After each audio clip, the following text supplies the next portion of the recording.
आओ बच्चों कुछ फिल इन द ब्लैंक्स भी देखते हैं जो कि वर्ड पावर पे ही बस आधारित है। अगर आपको ये वर्ड्स पता होंगे तो आप आसानी से ऐसे क्वेश्चंस कर पाओगे। आप देखोगे कि अक्सर एग्जाम में 1 नंबर 2 नंबर का वर्ड पावर पर आधारित फिल इन द ब्लैंक्स आ ही जाता है। तो आइए दोस्तों शुरू करते हैं, देखते हैं।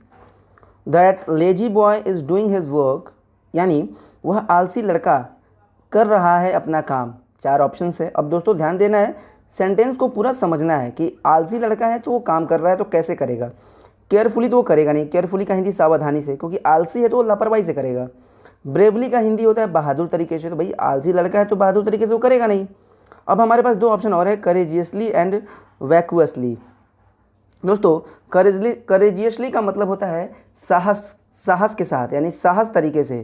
तो दोस्तों एक आलसी आदमी लापरवाही से काम करेगा, सुस्ती के साथ काम करेगा, बहादुरी के साथ तो काम करेगा नहीं वो। तो ये भी इसका आंसर नहीं है। तो दोस्तों बचा हमारा सी।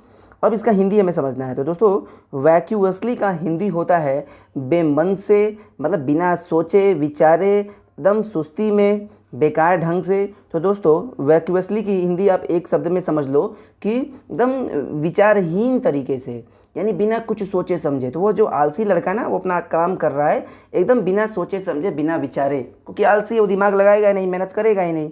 तो दोस्तों सही आंसर क्या है हमारा? सी, वर्ड पावर पे आधारित है। दोस्तों ध्यान दीजिएगा। अगला प्रश्न है, Meera will dash a cup of tea on my pants. Meera एक कप ऑफ टी को मेरे पैंट्स पर डैश, ब्रिंग मतलब लाना, तो चाय को पैंट पर लाना ये अच्छा नहीं लग रहा है।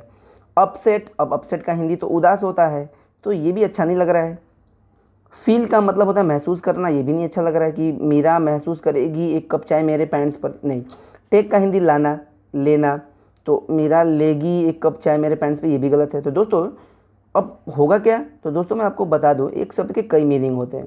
यहाँ पे जो लिखा है ना अपसेट, अपसेट का हिंदी होता है उदास, लेकिन अपसेट एक वर्ब भी है, क्रिया, और इसका हिंदी होता है उड़ेल देना, गिरा देना।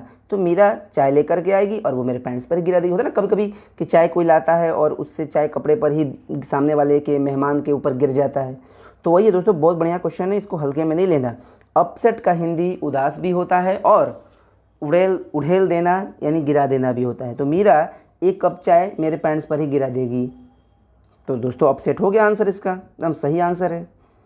अगला प्रश्न है, the dash of this school is very pleasant. इस स्कूल का डैश बहुत ही प्लीजेंट है, यानी सुहावना है। 4 ऑप्शन है दोस्तों।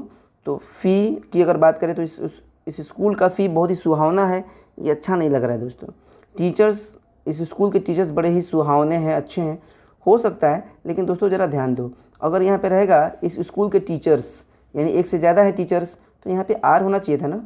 स्कूल के टीचर्स आर वेरी प्लेजेंट, तो टीचर्स तो है नहीं, टीचर तो है नहीं, टीचर्स है, तो यहाँ पे आर होता तो हम बी भी नहीं लगाएंगे। एम्बियंस है और टीनेसियस है, तो टीनेसियस का मतलब होता है दोस्तों दृढ़, एकदम अटल, मतलब जो कह दिए वो करके ही रहेंगे। तो यहाँ पे कुछ ऐसा नहीं बैठ रहा कि इस स्कूल का अटल बहुत ही सुहावना है। दोस्तों इसका आंसर होगा सी। एम्बियंस का हिंदी होता है वातावरण। तो इस स्कूल का वातावरण बहुत ही सुहावना है, यानी बहुत ही अच्छा है।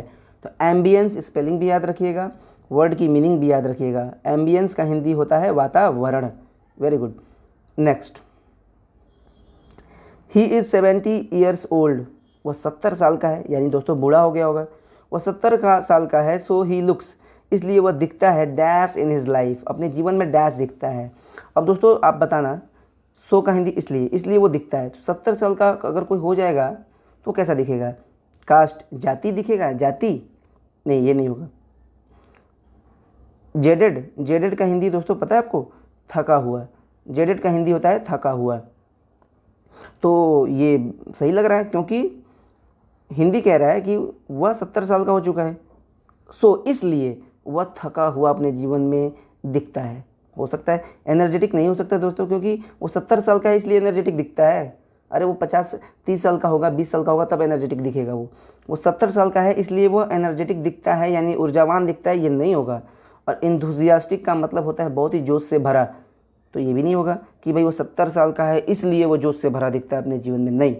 वो 70 साल का है इसलिए वो थका हुआ दिखता है अपने जीवन में। हाँ दोस्तों, अगर यहाँ पे सो की जगह कुछ और होता है, जैसे बट, जिसका हिंदी है लेकिन, तो अब शायद हिंदी निकालते हम सी और डी से भी कि वह 70 साल का है लेकिन वह एनर्जेटिक दिखता है।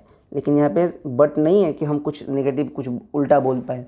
हमें सिंपल बताया गया है सो, पर मतलब उसका कारण परिणाम की बात हो रही है कि वही वो 70 साल का है इसलिए वो थका हुआ दिखता है। जेडेड, जे है JADED, जेडेड का हिंदी होता है थका हुआ। तो आंसर क्या है? बी। अगला प्रश्न है द फेसेस ऑफ रमेश, यानी जो रमेश एंड सुरेश के फेसेस हैं ना, चेहरे हैं, आर डैश डैश हैं, 4 ऑप्शन हैं।